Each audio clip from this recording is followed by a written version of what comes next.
crime is committed during a mental health episode, what is the answer and what does accountability look like? This is William Waters from Spartanburg, South Carolina. I told you about his case yesterday. He's being accused of stealing a police car and then leading deputies on a chase through 3 different counties.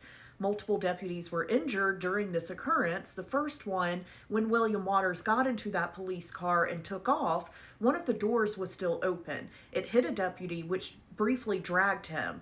That deputy is okay. Then during the chase, another deputy crashed, had to be extricated from the vehicle and taken to a hospital from a helicopter. That deputy is also expected to make a full recovery, but this could have gone so much worse in so many ways.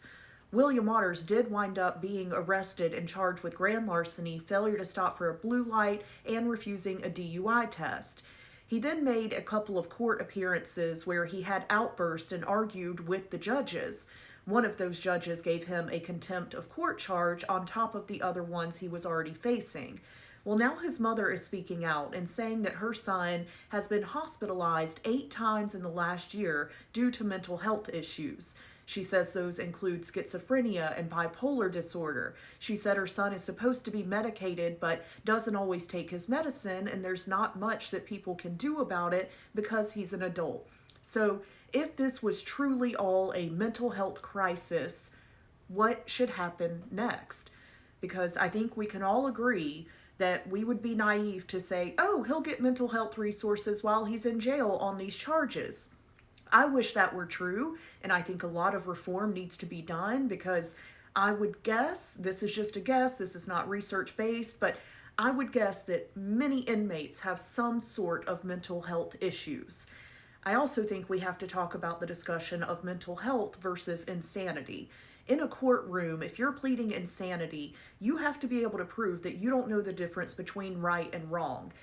You can't just go and plead insanity and say, oh, well, I have major depressive disorder, so I'm insane. That's not really how that works. So in this case, if it does turn out that all of this was caused by paranoia stemming from mental health issues, in one of his courtroom outbursts, he said that people were out to get him and demons had been doing things. So if this was mental health, what do you think the next step should be in this case and any other one? And also talk to me about mental health versus insanity. I want to show compassion. I showed you videos of those courtroom outbursts yesterday because they just seemed shocking. But now we may understand a little bit more where all that is coming from.